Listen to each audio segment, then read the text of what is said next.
Hey there, everybody. It's Friday, the 21st. Hope you all had a wonderful solstice. And yeah, temperature's broken. I'm still a little kind of greasy looking at the middle of the day because temperature broke, but it's still really humid.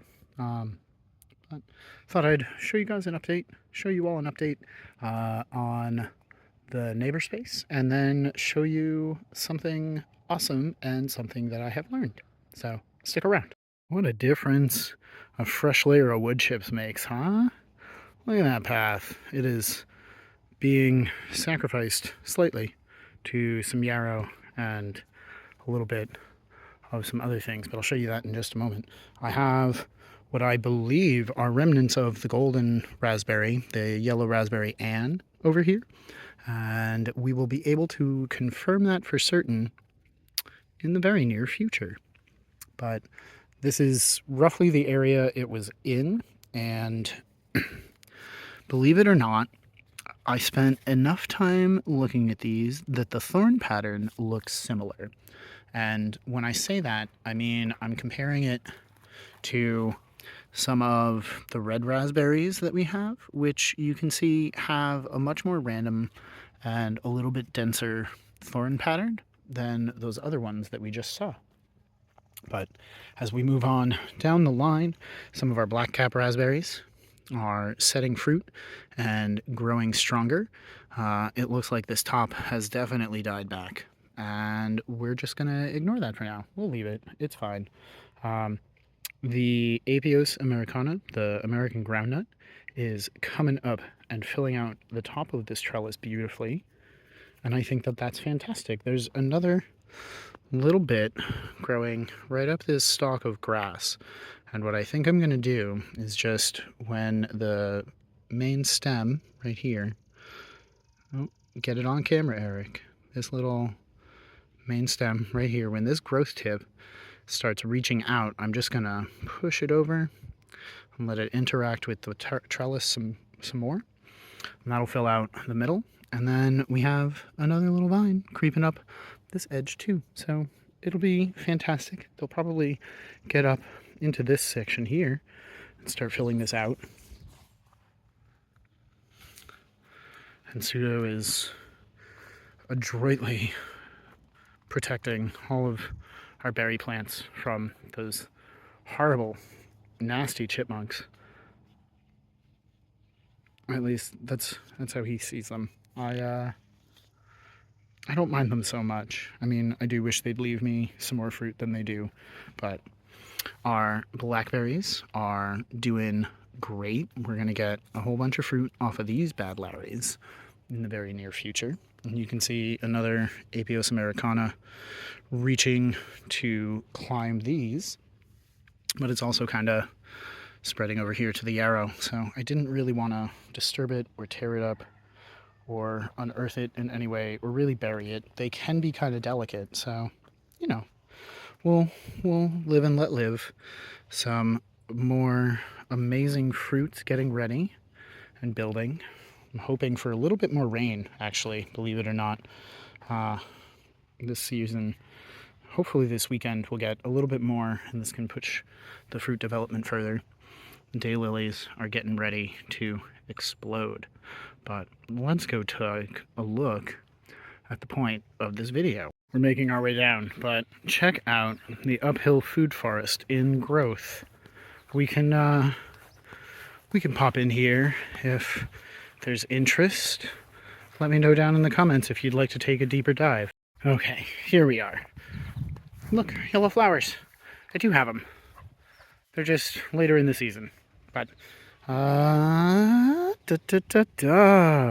here is our mother plant of Rubus oderatus, the purple flowering raspberry. And this was given to us in a rooted cutting form by an absolutely wonderful human being that, honestly, if she was open to it, I wish you all would have the opportunity to meet and interact with. I absolutely adore her, so you know who you are. But this is the most fantastic raspberry I've ever had the pleasure of growing. It is massive. The leaves of it are easily the size of my hand, which, you know, about a little bit more than an octave range on a standard keyboard or piano. And we are, I think, gonna get some flowers in the near future.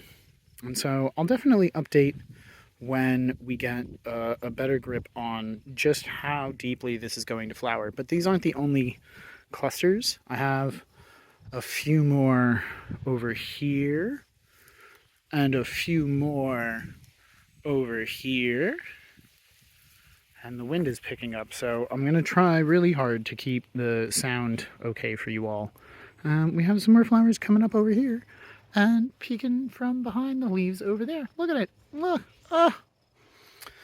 And so last year I had cut this back pretty aggressively. I'm going to see if I can actually get through the cacophony of growth that is this bush and see if I can see the old stem. You see it right there? Bam. That is old stem. And every other bit of it. Oh, look at that. A little sack or pouch of something. I wonder what that is. Entomologists who are fan of the channels, what is that? But so this is an absolute, oh, thank you, leaf. This is an absolute riot of growth. And part of me thinks that I ought to be kind of clearing some of these side shoots to let the main body of the plant get a little bit more energy. You can see some of these leaves are starting to look a little starved for light in the bottom here. And so part of me feels like some trimming or some removals or some splitting is in order for this. But on the other hand, it is well into the season and I'm nervous to take cuttings. It's getting into the drier, hotter part of the season. And I'm not sure how well they would respond to transplanting. Maybe something like these would do all right. Since they're small, their water needs would be towards a minimum of what is necessary. And they might do okay. However, so here are the hardwood cuttings that I had stuck over winter. And some of them have done pretty much nothing. You can see that it started to try to push out new growth, but it just wasn't having it. And so once a couple of months of it's not a waste if you learn something, but it kind of can't help but feel like a little bit of wasted effort, right? I'm sure all of you, or at least those of you who've been gardening for a while, know that feeling where you're like, man, this should really work, and it just don't. I know the English person in me is saying it doesn't. But so all of these hardwood cuttings are telling me that hardwood cuttings are just not the way to propagate this plant. And so if you are looking into the purple flowering raspberry, Rubus oderatus, I would not recommend hardwood cuttings. I've had 100% failure rate. What's nice is that my bestie on the block will allow me to plant things. I tell her I'm giving her gifts. But, I am. But she lets me grow things on her property too. I use it as valuable research, and if they do great for her, I am just ecstatic that my best friend in the area is, or at least on my street. I have a lot of best friends. It's okay to have more than one. But I'm just ecstatic that she has another plant that she can enjoy. But it's valuable information, and I had given her a number of cuttings as well. And all of those, despite looking solid at the beginning of the season, have failed. But that's not where this ends. Over here, I have some rooted cuttings, or some root cuttings, shoot and root cuttings. I split these from the base of the mother plant where that little bit of bare mulch was before. I do have to come through and remove a handful of the weeds that are starting to germinate in their pots. But these are all going on their second week in their pots, and they have put out additional leaves and additional avenues of growth, and they are looking pretty good. I don't see any chlorosis.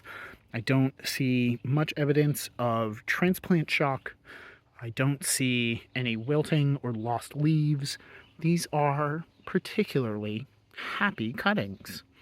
So, yeah, this is fantastic. We'll just come in here and show you that I don't just like see it and then leave it.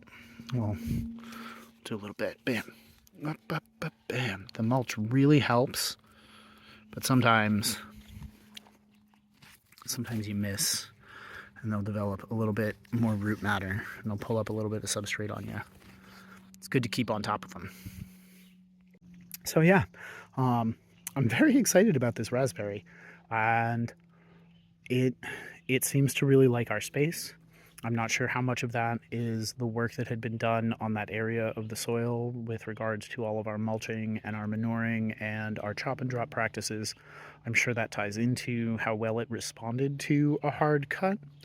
I think I'd like to get a few more in the landscape before I do another hard cut like that. And it seems, at least to me, like there is some benefit in doing like an actual knockdown take back of it, a full cut to soil surface or so in the growth response. But I wonder if that growth response outweighs the lack of benefit from actually taking hardwood cuttings, or if there's something I missed and one of you has had a wonderful success growing these from hardwood cuttings. What did I miss? What did you do that you might think was different from our approach? I would love to hear your thoughts and feedback.